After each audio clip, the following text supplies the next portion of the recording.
If officers of the Metropolitan Police have found documents relating to the murder of Daniel Morgan that should have been disclosed to the inquiry into the way the police handled that murder, then the inquiry should be reopened, shouldn't it? The whole business is extremely suspicious. If you're not aware of the circumstances of the UK's most investigated murder, Mr. Morgan's body was found in a South London car park in 1987, an axe buried in his head. He had been investigating police corruption. To date, no fewer than 5 investigations have been conducted into the murder. Nobody has been convicted.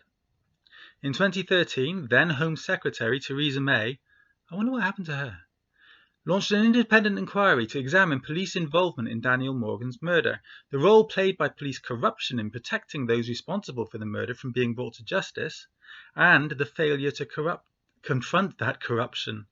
It also looked into the incidence of connections between private investigators, police officers and journalists at the News of the World, and other parts of the media, and alleged corruption involved in the linkages between them.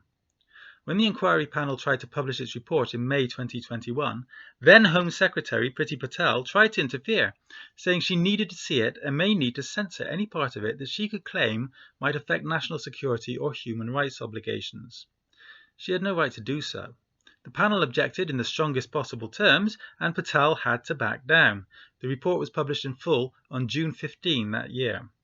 And now it seems its findings may be false.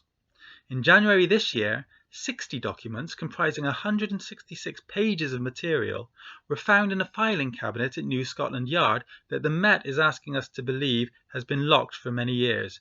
Is that credible?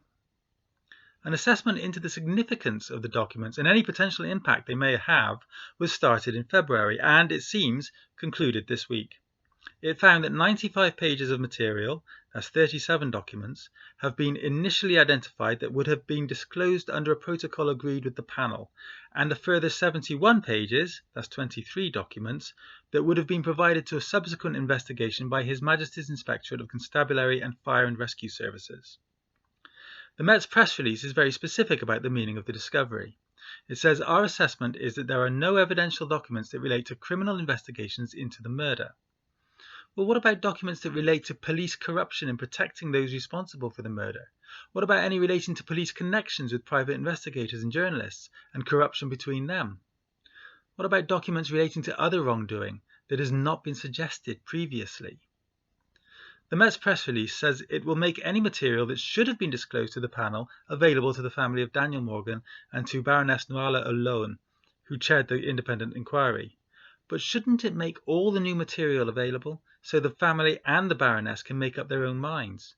You see, that report, published in June 2021, may have been incomplete or based on false information, but it did make several points very clearly. And these were: the Met's first objective in its approach to the inquiry was to protect itself for failing to acknowledge its many failings since Daniel Morgan's murder in 1987.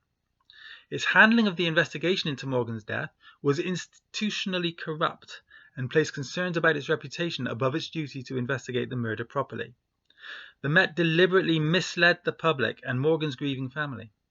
It delayed handing over vital documents to the inquiry panel, thereby hindering its own work. An investigation that was not expected to take long ended up being stretched out over 8 years.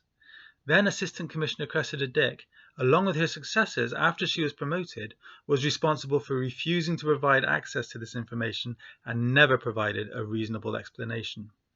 So you can see that the Metropolitan Police are not to be trusted in this matter under any circumstances at all. Nor is any politician after Priti Patel's attempt to interfere. So let's have all, and I mean all, the new information handed over to the family and the inquiry, which should be reconvened to allow full reconsideration of all the evidence in the light of this discovery. And one more thing. Are there any more filing cabinets sitting around Scotland Yard that have been locked since time immemorial? You never know. We might yet find what happened to Lord Lucan or learn the identity of Jack the Ripper.